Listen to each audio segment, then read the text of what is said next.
எந்த நிலையில் நான் இருந்தாலும் என்னை வெறுக்காதவர் என் இயேசு ஒருவரே, என் தேவன் ஒருவரே. எந்த நிலையில் நான் இருந்தாலும் என்னை வெறுக்காதவர் என் இயேசு ஒருவரே, என் தேவன் ஒருவரே. நோயாளியாய் நான் இருந்தால் பலர் வெறுப்பார்கள், நோயாளியாய் நான் இருந்தால் பலர் வெறுப்பார்கள். என் நோய்களையே சொல்லி சொல்லி நோகடிப்பார்கள், என் நோய்களையே சொல்லி சொல்லி நோகடிப்பார்கள். எந்த நிலையில் நான் இருந்தாலும் என்னை வெறுக்காதவர் என் இயேசு ஒருவரே, என் தேவன் ஒருவரே. எந்த நிலையில் நான் இருந்தாலும் என்னை வெறுக்காதவர் என் இயேசு ஒருவரே, என் தேவன் ஒருவரே.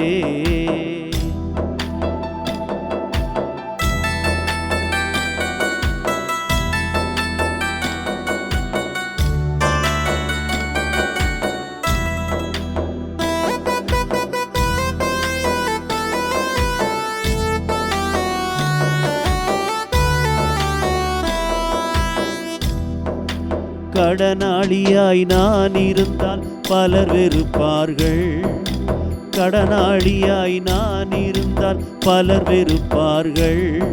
என் கடன்களையே சொல்லி சொல்லி சொல்லி கலங்க வைப்பார்கள், கடன்களையே சொல்லி சொல்லி கலங்க வைப்பார்கள்.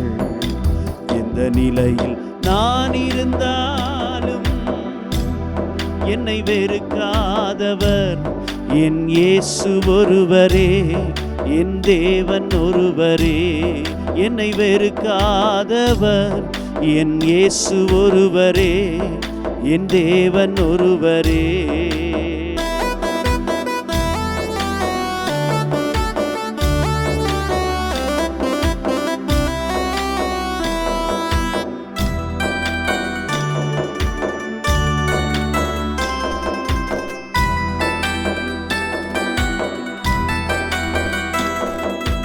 அநாதையாய் நான் இருந்தால் பலர் வெறுப்பார்கள், அநாதையாய் நான் இருந்தால் பலர் வெறுப்பார்கள்.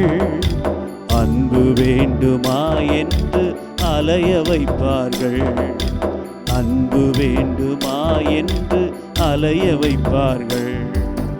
எந்த நிலையில் நான் இருந்தாலும் என்னை வெறுக்காதவர் என் இயேசு ஒருவரே, என் தேவன் ஒருவரே. என்னை வெறுக்காதவர் என் இயேசு ஒருவரே, என் தேவன் ஒருவரே.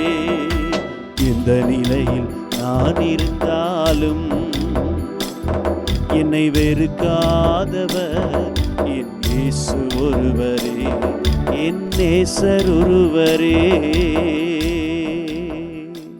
ஆண்டவராகிய இயேசு கிறிஸ்துவின் இனிய நாமத்திலே அன்போடு கூட கிராஸ் டிவி நேயர்களை வாழ்த்துகிறேன்.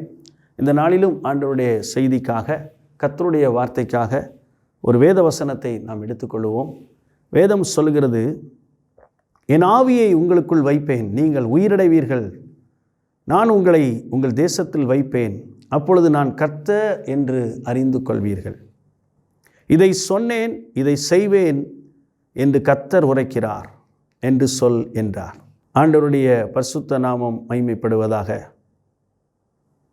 இந்த உலகத்திலே நம்மை மிகவும் நேசிக்கிற ஆண்டவர், நாம் எந்த நிலையில் இருந்தாலும் நம்மை அவர் ஆசீர்வதிக்கிற தேவனாயிருக்கிறார்.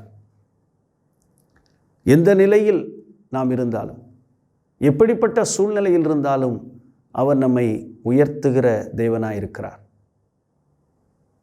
இந்த உலகத்திலே வேத வார்த்தை சொல்லுகிறது, நான் உங்களை பிரேத குழியிலிருந்து உங்களை மீட்டெடுப்பேன். எசேக்கியேல் 37:13 சொல்லுகிறது, என் ஜனங்களே, நான் உங்கள் பிரேத குழிகளை திறந்து உங்களை உங்கள் பிரேத குழியிலிருந்து வெளிப்பட பண்ணுகிற தேவன் என்று நீங்கள் அறிந்து கொள்ளுங்கள். ஒரு மனிதன் மரித்த பிறகு அவனுக்கு வாழ்க்கை இல்லை என்பதுதான் இந்த உலகம் நமக்கு சொல்லுகிற பாடம். ஆனால் என் ஆண்டவர் உயிர்த்தெழுந்த தேவனாய் இருக்கிறார். என் ஆண்டவர் மரித்தவனை உயிரோடு எழுப்பின கர்த்தராய் இருக்கிறார். மரித்த சிறு பெண்ணை உயிரோடு எழுப்பினவராய் இருக்கிறார். வாலிபனை பாடையிலே தொட்டு சுகமாக்கினவராய் இருக்கிறார். கல்லறையை பார்த்து பேசின கடவுள் ஆண்டவராகிய இயேசு கிறிஸ்து. அவர் சொல்லுகிறார், பிரேத குழிகளை திறந்து உங்களை உங்கள் பிரேத குழியிலிருந்து வெளிப்பட பண்ணுவேன். உயிர்ப்பிக்க வல்லவர் என்பதை நாம் அறிந்து கொள்ள வேண்டும். உயிர்ப்பிக்க வல்லவர். எந்த சூழ்நிலையில் நாம் இருந்தாலும், எந்த கட்டுகளுக்குள் இருந்தாலும் அவர் நம்மை உயிர்ப்பிக்க வல்லவர். ஆண்டவராகிய இயேசு கிறிஸ்து சொல்லுகிறார், உங்களை பாழான தேசத்தில் இருக்கிறீர்களா, உங்களை பயிர் நிலமான தேசத்தில் கொண்டு வைத்து ஆசீர்வதிக்கிற தேவன். பாழான தேசம், அங்கிருக்கிற மக்களை, அந்த தேசத்தை மாற்றியமைத்து அவர்களை வாழ வைக்கிற தேவனாயிருக்கிறார். பாழான தேசத்தில் இருக்கிறவர்களை பயிர் நிலத்தில் கொண்டு செல்கிற தேவனாயிருக்கிறார். அறிந்து கொள்ளுங்கள், என் ஆண்டவராகிய கர்த்தர் சொப்பனங்களினாலும் அபத்தமான தரிசனங்களினாலும் சிக்கியிருக்கிற மனிதர்களை தெளிவான பாதைக்கு நடத்துகிற தேவனாயிருக்கிறார். விளங்கச் சொல்வேன் என்று சொன்னால், வாழ்க்கையில் பலவிதமான சொப்பனங்கள், கனவுகள். ஒரு மனிதனுடைய சொப்பனம் அவனை கலங்க பண்ணுகிறது. நேபுகாத் நேச்சார் சொப்பனத்தினால் கலங்கினவன். பார்வோன் சொப்பனத்தினால் கலங்கினவன். தப்பான கனவுகளும் சொப்பனங்களும், சொல்ல முடியாத அசுத்தமான பிராணிகளும் இருக்கக்கூடிய காட்சிகளை மனிதன் பார்க்கிறான். பேதுரு பார்க்கிறான். கர்த்தரால் அருவருக்கப்பட்ட தீட்டுள்ள பறவைகளை, பட்சிகளை அவன் புசிப்பது போல. அவனுக்குள்ளே பல கேள்விகள். இப்படிப்பட்டவர்களையும் அந்த தரிசனத்தை கொடுத்து, அந்த சொப்பனத்தை கொடுத்து புறஜாதிகளை தேவன் பக்கம் நடத்தும்படி இந்த பேதுருவை கர்த்தர் பயன்படுத்தினார். கெட்ட சொப்பனம்தான், ஆனால் அதற்கு பிறகுதான் முழு உலகம் ரட்சிக்கப்படுவதற்கு ஏதுவான வழி பிறந்தது.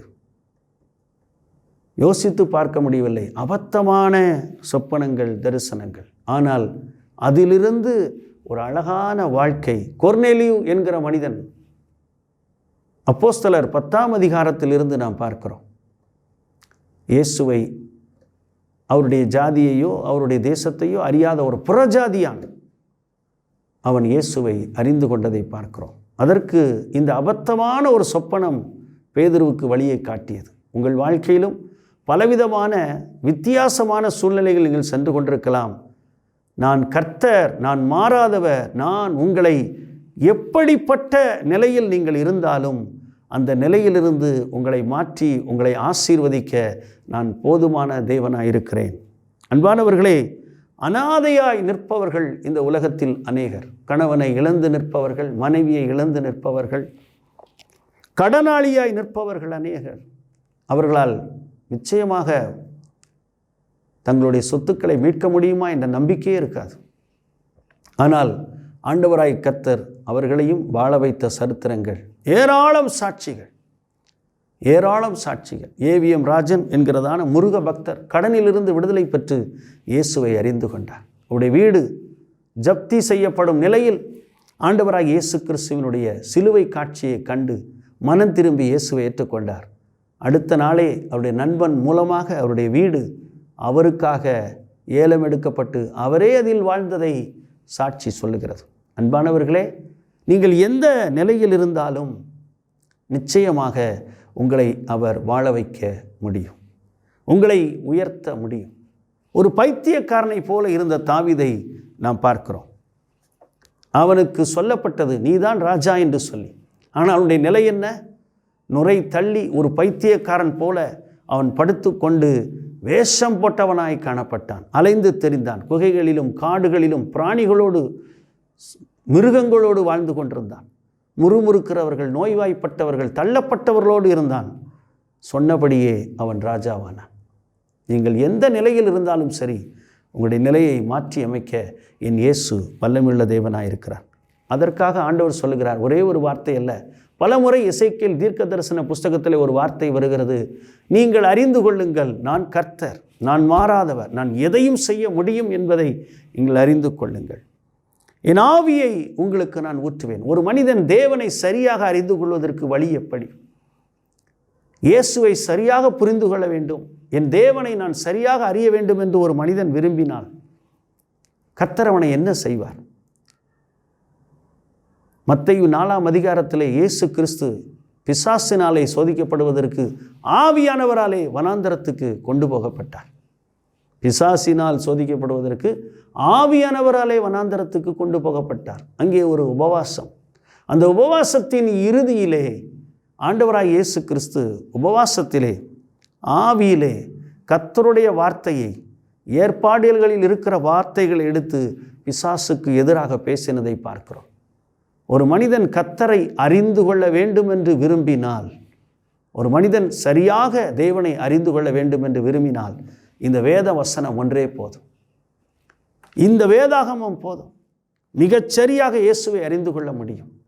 இந்த வேதம் சொல்லுகிறது, இந்த ஒவ்வொரு வார்த்தைகளும் எழுத்தும் உறுப்பும் அழிவதில்லை. இந்த வேதம் இன்றைக்கும் நம்மோடு பேசுகிற மகத்தான சத்தியமாய் தேவனுடைய வார்த்தையாக இருக்கிறது.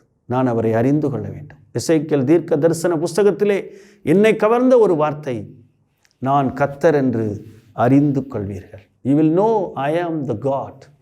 I am that I am. நான் இருக்கிறவராகவே இருக்கிறேன் என்று சொன்னவர் என் ஆண்டவராகிய கர்த்தர்.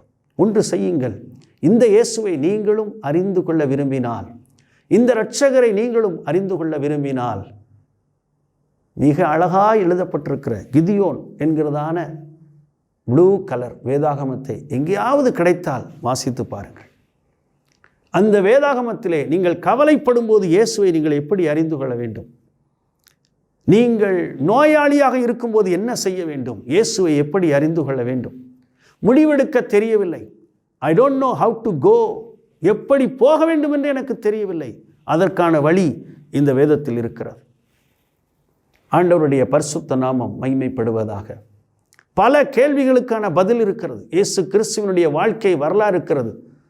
மனிதனுடைய வாழ்க்கையை புரட்டி போட்ட ஒரு வாழ்க்கை என்றால் அது இயேசு கிறிஸ்துவின் வாழ்க்கை.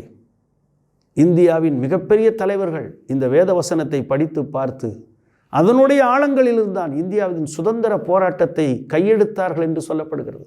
அவர்கள் கையில் எடுப்பதற்கான காரணம் இந்த புதிய ஏற்பாடு. அன்பானவர்களே, இந்த இயேசுவை அறிந்து கொண்டால் போதும். அறிந்து கொள்வதற்கு ஒரே வழி, இந்த வேதாகமத்தை திரும்பி பாருங்கள். வேதம் சொல்லுகிறது, 119ஆம் சங்கீதம் 175 சொல்கிறது, வேதம் ஒரு மனிதனுக்கு மிகுந்த சமாதானத்தை கொடுக்கும். மிகுந்த சமாதானம், மெய்யான சமாதானத்தை இந்த வேதம் உங்களுக்கு கொடுக்கும். இந்த வேத வசனம் உங்களுக்கு வழிகாட்டும். கால்களுக்கு தீபமும் பாதைக்கு வெளிச்சமுமாய் இருக்கும். இந்த வேதம் உங்களை தப்புவிக்கும். இந்த வேதம் உங்களுக்கு அறிவுறுத்தும், உங்களை எச்சரிக்கும், புத்தி சொல்லும், அன்பு காட்டும். இந்த வேதம் ஞானத்தை கொடுக்கும். அவரை அறிந்து கொள்வதற்கு ஏதுவாக இந்த வேதம் திறந்து வைக்கப்பட்டிருக்கிறது. இந்த வேதத்தை திறந்து பாருங்கள், வெளிச்சத்தை காண்பீர்கள். அன்பானவர்களே, இந்த நாளிலும் உங்களோடு கூட கர்த்தர் பேசுகிறார். நீங்கள் எந்த நிலையில் இருந்தால் அவர் அதை மாற்றியமைக்க அவருக்கு ஒரு திட்டம் நிச்சயம் உண்டு. உங்கள் வாழ்க்கையை ஆண்டவருக்கு ஒப்பு கொடுத்து அவரை அறிந்து கொள்வதற்காக இந்த அழகான வேதத்தை திருப்பி பாருங்கள். நிச்சயமாய் கர்த்தர் உங்களை மிகுந்த சமாதானத்தினால் ஆசீர்வதிப்பார். God bless you. கர்த்தர் உங்களோடு இருப்பார். நன்றி.